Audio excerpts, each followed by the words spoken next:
হরে কৃষ্ণ।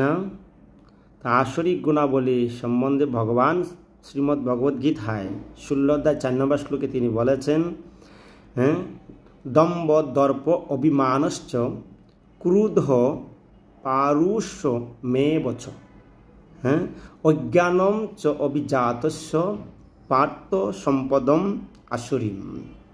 মানে আসরিম কেন বলছেন তিনি?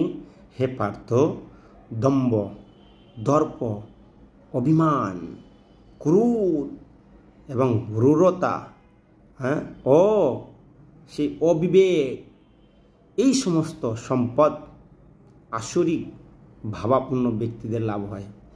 এই যে উপরে কয়েকটি জিনিস আমরা দেখতে পেলাম, এগুলো হচ্ছে সম্পদ। মানে সম্পদ কি? যাদের আসরিক ভাবাপূর্ণ ব্যক্তিরা, তাদের সম্পদ। সেই জন্য বলছেন সম্পদ, আসরিম সম্পদ। আসরিম মানে সেই জন্য দম্ভ, দেখবেন অনেক ব্যক্তিগণ এইরকম ভাবাপূর্ণ থাকেন।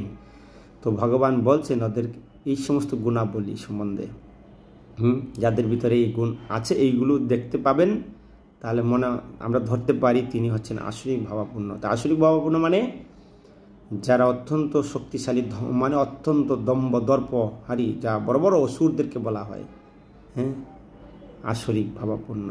হরে কৃষ্ণ।